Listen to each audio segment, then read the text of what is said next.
Hi guys! So gawa tayo ng video kasi may nagtanong sa akin sa bago kong bilhin na Canon Pixma MG 2570. So ayan, yung tanong niya kung paano ka napiprint dyan lagi kasi putol, baka may tutorial. Pag ang original na size niya is itong short 8.5 by 11.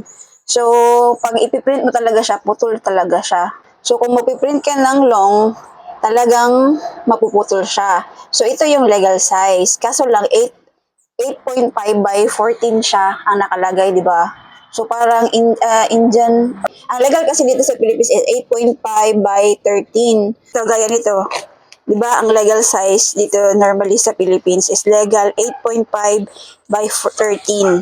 Lagay tayo ng long size na bond paper. So, halimbawa, yung i-size mo lang is yung ito, yung normal size na 8.5 by 11, yung short. Mapuputol talaga siya. I-print natin ha.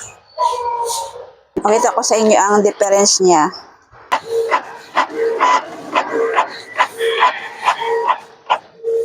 Tapos, ito. Size na in-adjust natin. Wait lang. So, size na in-adjust natin sa 8.5 by 13.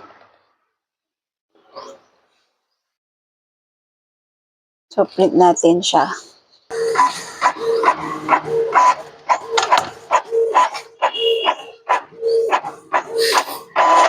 Oo. Ito. Kita niyo to? Diba? Yung 8.5 by 11 putol siya. Pero yung in-adjust natin, ito na siya. Yung whole page niya talaga is na-print natin. Diba? Oh. Ayan. Kita nyo?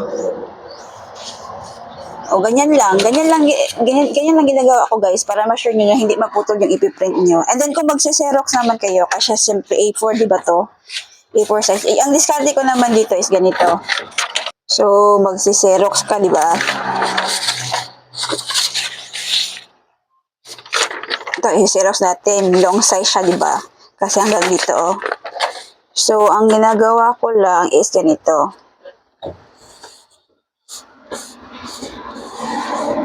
So, pindutin natin tong yan, black, Xerox. And then, ipa-follow nyo lang yung light. Yan. Tapos, i-slide mo lang. Pwede mo siya i-slide ng pagdahan-dahan. Pero, kailangan sundan mo yung ilaw. Ayan. O, diba? Kasi makukompress niya yan. Haslong na yung dumaan yung ilaw sa isi-xerox mo, mapiprint niya lahat. So, ganyan lang guys. Ganyan lang ginagawa ko. Sana nakatulong. Sana na-answer ko ang question. Thank you for watching. Bye!